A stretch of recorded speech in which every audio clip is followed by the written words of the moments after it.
Auzubillahiminash-shaytanir-rajim. Bismillahir-rahmanir-rahim. In the name of Allah, the most gracious, the most merciful. प्यारे बच्चों, अस्सलाम वालेकुम।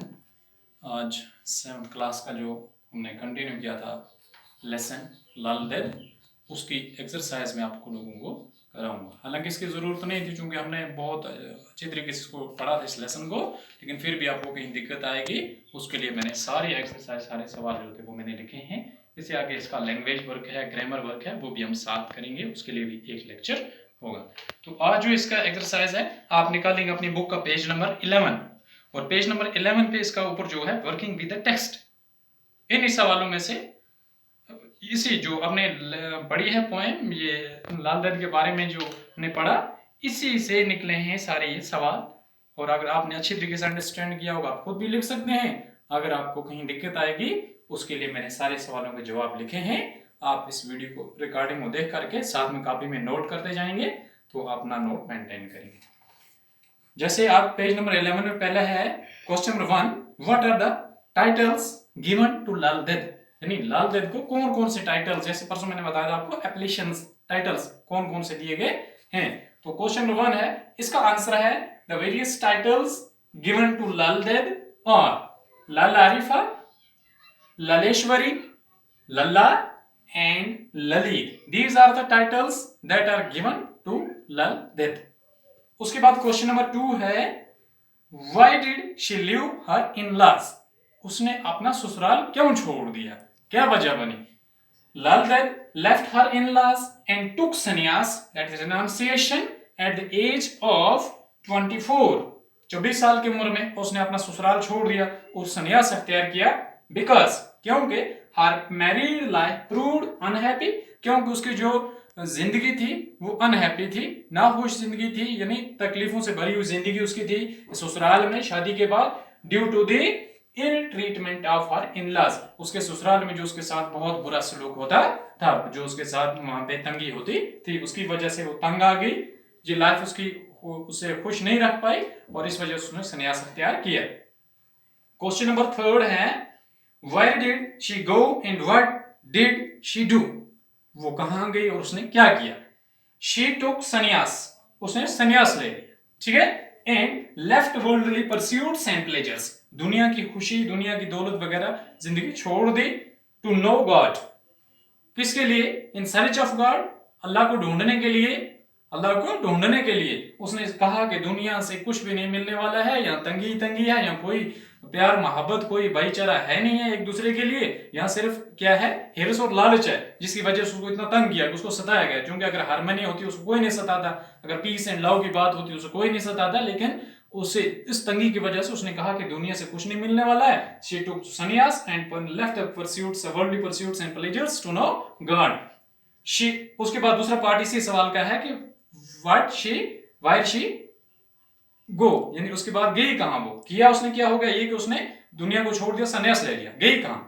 She went to Shaivite and Sufi school of thought, यानी उसने जो, जैसे मैंने आपको बताया था, शिविज्म जो सूफी सेक्ट है, जो इनका शेवर्ट सेक्ट है किसका, हिंदुइज्म का, उसको उसने फॉलो किया। और दूसरा जो मुसलमानों का है ये सूफी सेंट्स, यानी सूफीज्म, उस सेक्ट को, उस थॉट को उसने ले लिया और उसने इस तरीके से यानी रेनाउंसिएशन अख्तियार करके in the search of God. क्योंकि जो शेवर्ट या सूफी इज्म होती है, सूफी थॉट होता है, ये होता है सूफी थॉट ऑफ स्कूल, ये है कि कोई भी आदमी दुनिया को छोड़ दे, बिल्कुल अलग बैठ करके एक सिंपल लाइफ जिए, living a simple life, and prayer, साथ साथ में क्या करे, प्रेयर भी करे, यानी अल्लाह से, अल्लाह की इबादत करे, उसे दुआ मांगे, ठीक है, और साथ साथ में एंड मेडिटेटिंग अलोन, किसी अकेली जगह पे। क्वेश्चन नंबर 4 है इसका, व्हाट इज अ वक्फ, वक्फ क्या होता है। जैसे हमने कहा 4 लाइनेड पोएम, या ये कोई स्पीच है जो शायरी में कही जाए, a speech in the form of poetry containing 4 to 5 lines, और स्पेशली ये वक्त जो है लाल देद का जो शायरी है उसी को कहा जाता है।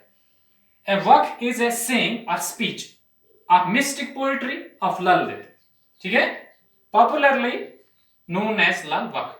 तो जो लाल देद की मिस्टिक पोएट्री है उसको लल वक्त कहते हैं। और वक्त जो कहेंगे वो इसे कहेंगे जो कोई कहना, किसी का कोई बोलचाल, कोई बात, कोई कहावत वगैरह जो कुछ को आदमी कहे लेकिन in the form of A poetry, उसको कहते हैं वक्त। और लाल देव की जहां बात है, इसकी जो मिस्टिक पोएट्री है उसको हम लाल वक्त कहते हैं। क्वेश्चन नंबर 5 है what are the features of Lal Ded poetry. Lal Ded की पोएट्री जो है उसकी क्या खसूसियत है, उसमें क्या खास है। Lal Ded's poetry inspires to seek unity and harmony among the people of all races and religions. Her poetry is a treasure of wisdom, truth and love. जो लाल देद की शायरी है उसमें है क्या, ये इंस्पायर करती है इंसान को इसलिए कि यूनिटी, आपस में इत्तेफाक, इत्तेहाद, हार्मनी यानी अपना भाईचारा, इंसानियत, among the people तमाम लोगों के लिए, यानी आल रेसेस मतलब सब नस्ल, बिना कोई नस्ल का कोई तासुब यहाँ पे ना हो, एंड रिलीजन कोई मजहब का यहाँ पे कोई गेप ना हो, and it is treasure of wisdom. इसकी शायरी में बहुत क्या है, यानी विजडम कहते हैं अक्लमंदी को, दानाई को। इसमें क्या है, बहुत सारी दानाई की बातें हैं जो इंसान को इंस्पायर करती हैं। ट्रुथ सच्चाई, एंड लव और प्यार मोहब्बत, अमन। क्वेश्चन नंबर 6 है Who came under her influence? इस जो लाल देद की जी पोएट्री है या इसकी जो मतलब लाइफ है जो इसने बाद में अख्तियार किया, उसका इन्फ्लुएंस किस आदमी पे खास पड़ा। Sheikh Nooruddin Wali, the Sufi saint and great Kashmiri poet came under her influence. जो मैंने परसों बताया था, शेख नूरुद्दीन वली रहमतुल्लाह अलैह एक बहुत रिनाउंडेड सूफी सेंट हैं और कश्मीरी ज़बान के पोइट भी हैं। इन्होंने में जो कुछ कहा है वो किस में कहा है, in the form of poetry. तो वो इससे मुतासर हुए, किससे, लाल देद से।